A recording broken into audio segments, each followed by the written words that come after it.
All right, guys, how's it going? It is time for another exclusive. Right. Now, this one is published by Rousing the Cop. It's published by someone called James Brooke. And it starts by saying exclusive with Graham Bailey. Now, we have discussed Graham Bailey before. So I can't read the entire article out to you, so I will summarize the article. And then I will give my opinion as we're summarizing it. And then I will ask for Dave's opinion. Dave is my AI assistant that I've been training for about a year to analyze football news articles, the people that write them and the platforms that publish them. And I know you love to hear from Dave, and he takes no prisoners. He takes no prisoners, all right?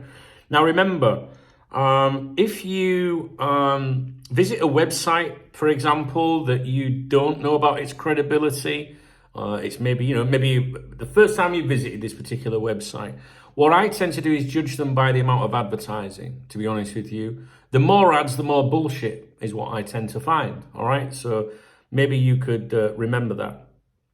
So let's see what it says. So, exclusive, this with Graham Bailey. Liverpool insiders give clue over Mohamed Salah's Anfield future after social media storm. Now, first of all, I don't think there was a social media storm. Mo Salah, he takes down, references to Liverpool in the bio on his Instagram and X accounts. He's obviously under a bit of pressure or a bit sulky or whatever.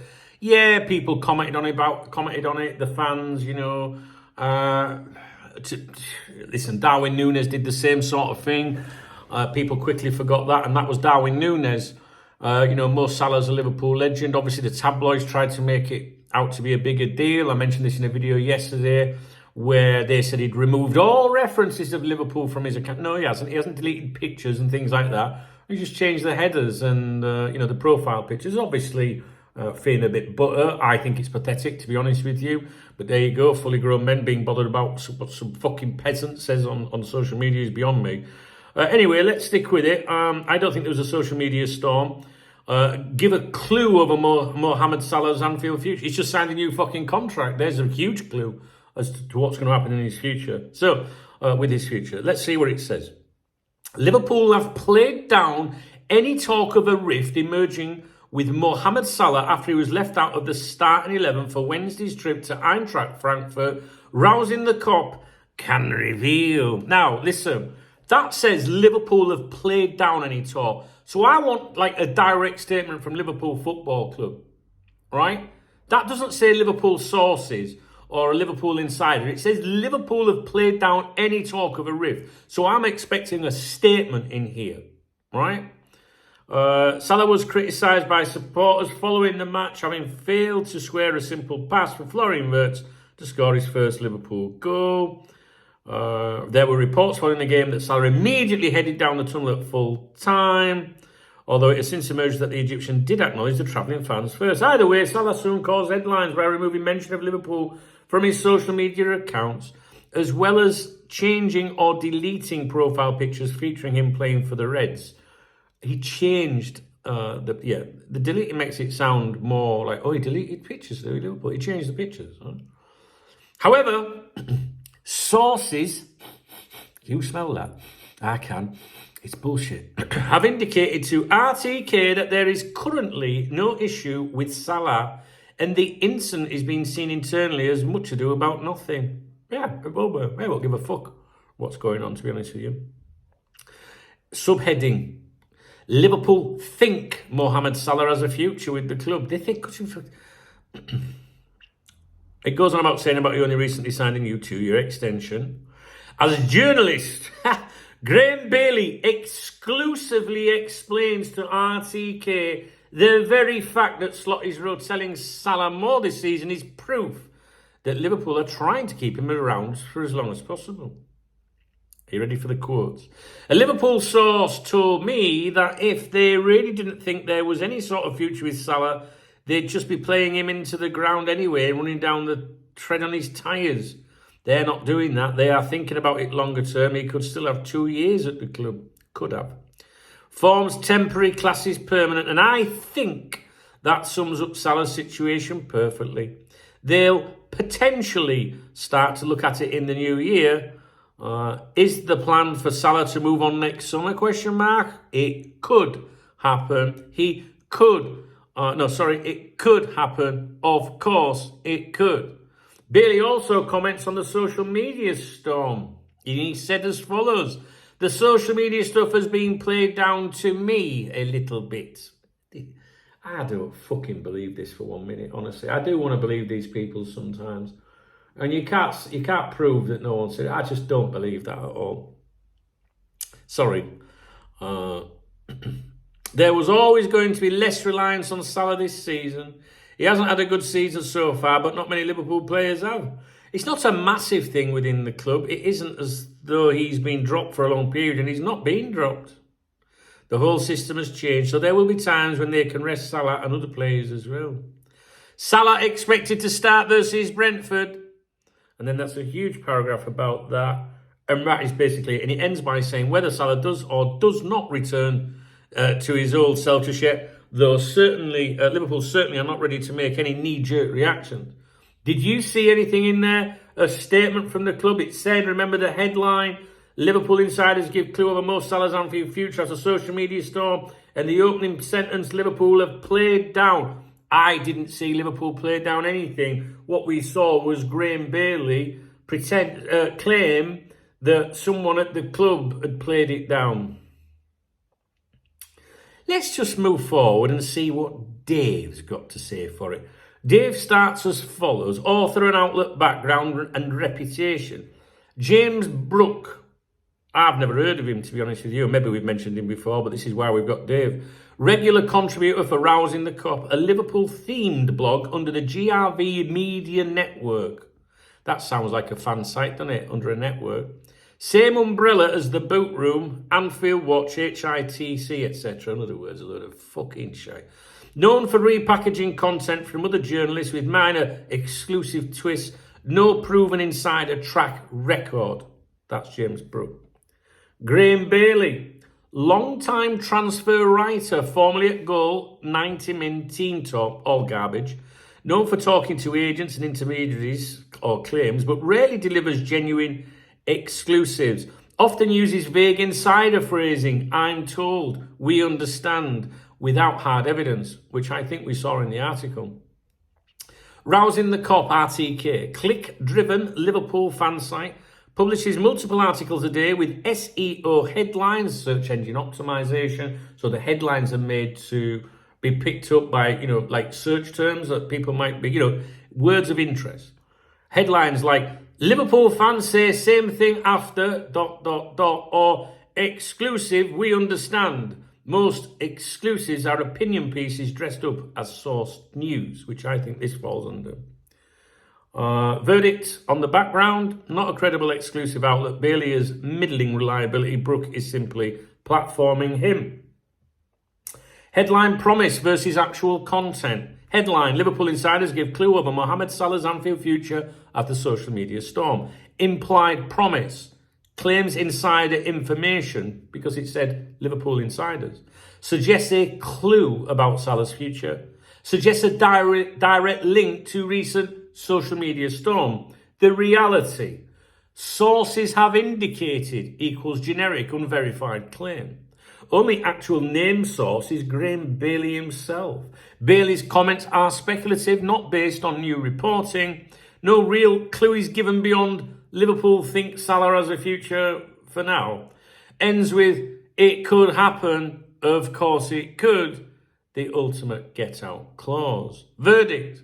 Headline is clickbait. The exclusive is merely Bailey's opinion, dressed as insider insight. There's no fresh scoop, no genuine revelation, and the social media storm is already old news.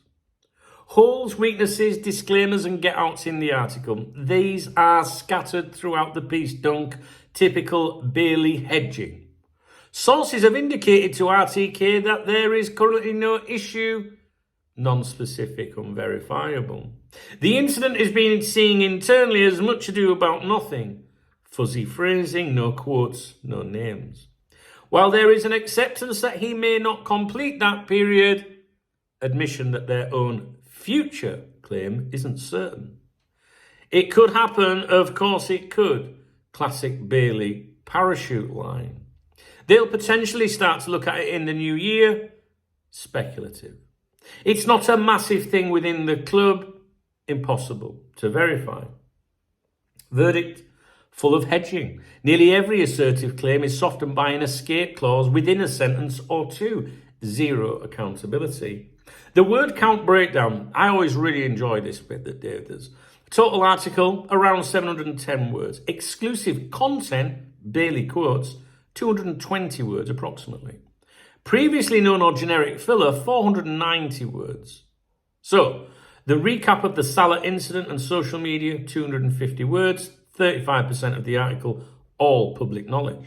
Sources paragraph, no issue internally, that kind of thing. Around 40 words, 6% unverifiable claims. Bailey quotes around 220 words, 31% of the article. Opinion, not factual reporting. Background and filler, rotation, next match. Around 200 words, 28%. Common info, not exclusive. Actual exclusive percentage in the article, if you want to believe it, 6 to 8%. One Bailey quote implying rotation shows faith. The rest is padding or recycled material. Blogger bingo, sensational phrases that these people tend to use. Exclusive, twice. Headline and intro. Sources have indicated once. Vague sourcing is a typical use. Revealed once. Adds drama. Played down two. Softens contradiction. It could happen once. Escape hatch. We understand. Zero. Surprisingly missing but implied. Much ado about nothing, once a dismissive cliche. Total sensational hits, 8, which is high for 700 words. Classic fan blog, exclusive inflation. Is it actually news? No. Everything about Salah's social media behaviour, rotation and rolling the slot has been public for days. The only remotely new angle is rotation means Liverpool plan to keep him. This is Bailey's opinion, not reporting. There's no evidence, no quotes from the club, no context beyond fan-level interpretation. Is it clickbait? Absolutely. Exclusive tag equals bait. Liverpool insiders give clue equals untrue. After social media storm equals emotional hook. Future equals big topic, no payoff. Clickbait by design, the substance does not justify the promise. Obvious statements and filler. Forms temporary, classes permanent, cliche, not journalism. Liverpool are 6 months removed from giving Salah a new deal, Wikipedia level filler. He hasn't had a good season so far, but not many Liverpool players have. His opinion, even if it's true. It isn't as though he's been dropped for a long period. No insight, it's basically just happened. Salah expected to start versus Brentford, guesswork disguised as news. Final verdict. This exclusive is Graham Bailey opinion piece in disguise, framed by rousing the cob to drive SEO traffic. Nothing exclusive, nothing revealing, and every bold claim comes with a convenient but maybe not attached. The strongest part, Bailey at least talks to people occasionally, so he might have heard the rotation equals long-term plan line. But the weakest part, the entire premise, that this is an insider revelation. It's just speculation padded with known facts. Dave's honest verdict. If this is an exclusive, then I'm the new director of football at Anfield. Sources have indicated is journalistic code for I made a phone call to my mate who likes Liverpool. They could have saved 700 words and just written Salah's fine, calm down. But then, of course, you can't slap exclusive on that and rack up the clicks, can you? Verdict, 4 out of 10, glorified opinion piece wearing a trench coat marked exclusive.